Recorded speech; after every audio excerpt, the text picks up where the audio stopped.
Peut-on dire tout et n'importe quoi sous prétexte de la jeunesse et de l'humour?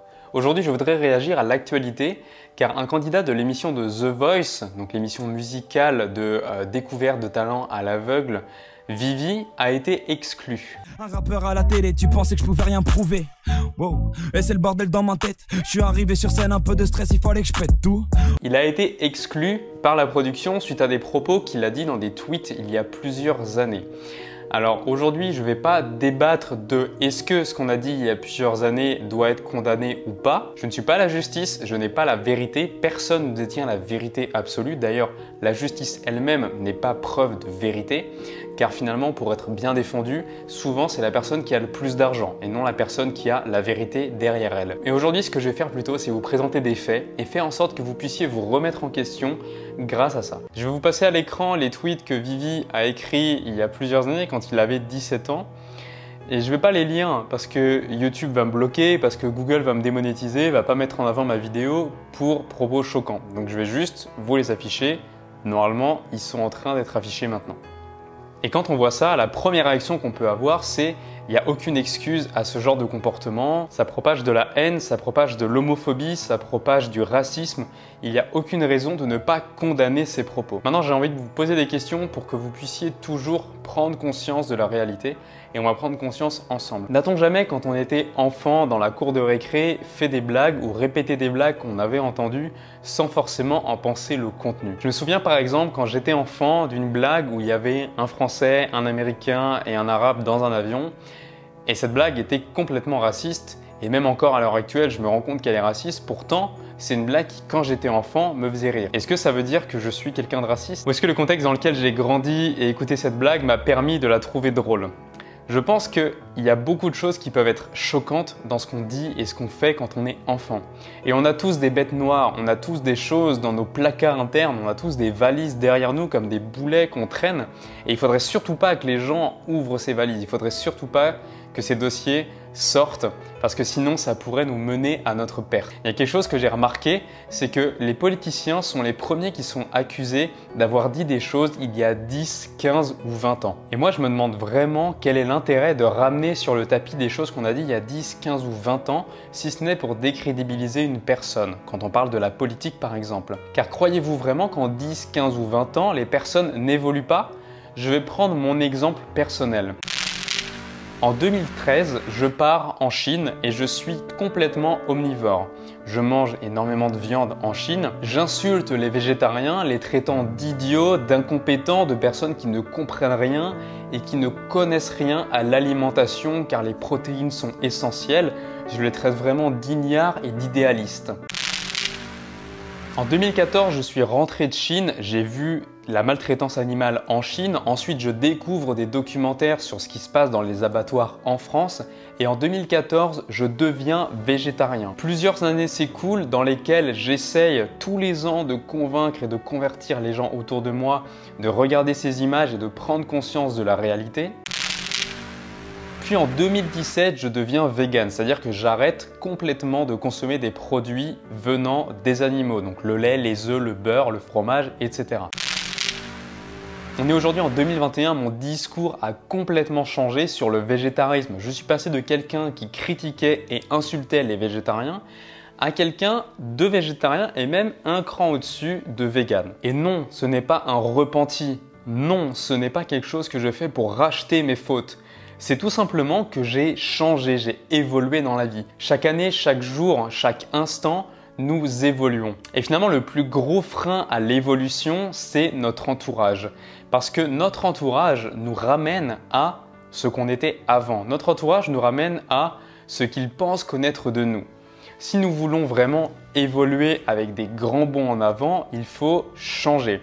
Et pour changer, la meilleure chose à faire, c'est d'avoir une disruption de pattern, c'est-à-dire de changer littéralement ce qu'on faisait. Ça peut être l'environnement, les fréquentations, l'alimentation, les routines qu'on avait, mais il faut changer. Malheureusement, beaucoup de personnes s'estiment fiers de ne pas avoir changé, d'avoir des valeurs fortes qui sont là depuis 20 ans. Mais je pense vraiment que dans la vie, la plus grande des défaites, c'est d'être à 40 ans la même personne personne qu'on était quand on en avait 20. Voter à gauche, voter à droite, voter au centre, voter bleu, rouge, jaune, vert, manger de la viande, manger des animaux, manger du fromage, manger végétal, voter extrême droite, s'investir dans une cause humanitaire.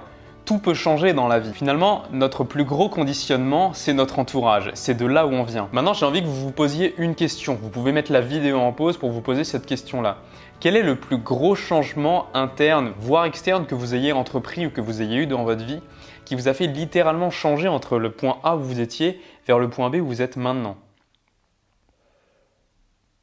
C'est possible qu'avant vous ayez eu des idées extrémistes, par exemple les étrangers sont mauvais ou alors c'est toujours les mêmes personnes qui viennent nous voler notre boulot et qu'un jour vous ayez eu une prise de conscience qui vous avait changé d'avis. Peut-être que vous avez lu un article, peut-être que vous avez regardé une vidéo, peut-être que vous vous êtes posé 5 minutes, vous avez pris un papier, un crayon, vous avez écrit quelque chose et vous vous êtes rendu compte que votre pensée initiale n'était que le résultat de toutes vos croyances dues à votre famille, à votre entourage et à votre éducation. Est-ce que ça a été simple de changer ? La réponse, bien souvent, elle est non. Mais est-ce que c'est possible de changer ? La réponse ne m'appartient pas. Je pense personnellement que oui, il est possible de changer. Cela excuse-t-il nos anciennes paroles ? Cela excuse-t-il ce qu'on a dit précédemment ? À la société d'en juger. Je ne suis pas maître de la vérité, nous possédons tous une vérité unique. J'ai ma vérité, tu as ta vérité, vous avez votre vérité. Ils ou elles ont leur vérité. Et c'est-à-dire que moi, je peux penser que manger végétal est la meilleure chose pour la planète, pour l'écologie, éthiquement parlant. Et une autre personne peut penser que la viande, c'est pas grave, si on tue les animaux, c'est pas important, ce sont pas des êtres vivants, etc. On a chacun deux réalités. Maintenant, ce qu'il faut faire dans la vie pour avancer, c'est de faire des choses qu'on considère étant justes. Marc Aurèle dit que chaque action dans notre vie doit être une action juste. Il ne définit pas ce qu'est la justesse. Au contraire, il nous laisse libres de choisir ce qui est juste. Moi, je vais vous donner un indice. Ce qui vous permet de savoir si une chose est juste ou pas, c'est le degré de paix et de satisfaction interne profond que vous pouvez exprimer et ressentir après avoir fait une action. Qu'on ait un sentiment de colère extrême au point de vouloir frapper ou tuer quelqu'un, la chose juste à faire à ce moment-là est de se poser la question de comment on se sent si on effectue ou comment on se sentirait si on effectuait cette action. Sur le coup, on aurait un relâchement de la colère. Mais n'aurions-nous pas derrière de la culpabilité à avoir effectué un acte aussi terrible que tuer ou frapper quelqu'un ? Au contraire, avoir laissé ses émotions se calmer, avoir peut-être frappé dans son oreiller, avoir fait un cours de boxe ou être parti courir 10 km, peut-être que ça nous aurait calmé de la même manière et on aurait ressenti une plus grande paix. De la même manière, le développement personnel nous permet de comprendre que ce que l'on voit de mal chez les autres, bien souvent n'est qu'une projection et une réflexion de ce qu'il y a à l'intérieur de nous-mêmes. Si une personne maltraite quelqu'un d'autre et que ce n'est pas notre valeur, on va voir cette personne comme mauvaise. Et donc finalement, on risque d'avoir envie de faire subir à cette personne-là la même chose que cette personne-là fait subir à d'autres personnes en les maltraitant. Et donc à ce moment-là, il y a une prophétie autoréalisatrice qui nous-mêmes nous rend victimes de nos propres croyances et qui nous transpose dans l'image qu'on rejetait précédemment. Selon moi, l'amour inconditionnel est l'unique vérité et la haine évidemment ne mérite pas le respect. La haine mérite uniquement de la compassion, car c'est en essayant de comprendre ce qui fait que l'autre déteste des choses, des personnes au point de les haïr, qu'on peut se poser la question de qu'est-ce qui l'a amené à penser ça. Alors oui, évidemment, vous allez tous me citer dans les commentaires Hitler. Vous allez tous me dire que cette personne-là était irrécupérable. Oui, il y aura des exceptions dans la vie. Oui, il y aura des gens qui seront persuadés, durs comme fer, d'avoir raison et qui n'en changeront pas d'avis. J'en suis confronté régulièrement à des gens qui ne veulent pas se remettre en question sur l'alimentation. Que ce soit manger de la viande, manger moins gras, moins sucré, peu importe. Mais comme je le disais, la haine cache souvent un mal-être profond et un conditionnement qui vient de nos parents, qui vient de notre éducation et qui vient de qui on a été quand on était enfant, mais qui ne veut pas dire qu'on est cette personne-là maintenant. On a tous des blessures qui viennent de notre enfance. On a pu subir du rejet, on a pu subir de l'abandon, on a pu subir de la maltraitance, de l'injustice de la part de nos parents qui aujourd'hui nous font agir de telle ou telle manière. Est-ce que ça nous pardonne de ces actions-là ? Bien sûr que non, mais ça nous permet de les comprendre. Et pourquoi pas, si on en a envie, si on s'en donne les moyens, de les changer. On n'est pas obligé de s'entendre avec tout le monde, mais que la personne qui n'a jamais exprimé une pensée négative, consciente ou inconsciente, dans sa vie, en voyant une personne, que parmi vous, la personne qui n'a jamais jugé inconsciemment quelqu'un, sur quoi ou qu'est-ce, sa manière de parler, ses vêtements, sa manière de se tenir, que cette personne-là me jette la première pierre. C'est dans la nature de l'ego de nous rabaisser. C'est dans la nature de l'ego de rabaisser les gens autour de nous et de nous faire nous sentir supérieurs. Et c'est dans la nature de certains êtres, à l'inverse, de s'écraser parce qu'ils ne s'estiment pas comme étant méritants de vivre. Ils vont s'écraser. Mais on voit que dans un cas comme dans l'autre, on n'est jamais dans la neutralité, on est toujours dans s'écraser ou écraser les autres. Et ça vient de l'ego. Ça vient de l'ego qui nous empêche d'être vraiment qui on est vraiment, cet être de lumière, cet être spirituel qui est là, qui est présent à l'intérieur de nous et qui ne veut qu'une chose, c'est l'amour inconditionnel. Malheureusement, les personnes les plus haineuses ne ressentent que de la haine parce que la haine est une émotion extrêmement forte, extrêmement violente. Pour avoir fait Vipassana pendant 10 jours, je vais vous raconter une petite anecdote. Vipassana, c'est une méditation dans le silence pendant 10 jours. C'est une expérience à vivre où on fait un scan corporel, toujours dans le même sens. Et cette méditation nous entraîne à ressentir les sensations dans notre corps. Alors les premiers jours, on va ressentir uniquement les sensations grossières, les grosses sensations. Donc par exemple, ça va être des picotements, ça va être une douleur, ça peut être de l'énervement aussi parce qu'on en a marre d'être assis pendant 11 heures par jour. Ouais, 11 heures par jour pendant 10 jours. Et puis certaines personnes, au bout du 6e ou du 8e jour, commencent à ressentir des sensations beaucoup plus fines. On commence à avoir des sensations subtiles comme des sensations d'énergie qui parcourent notre corps.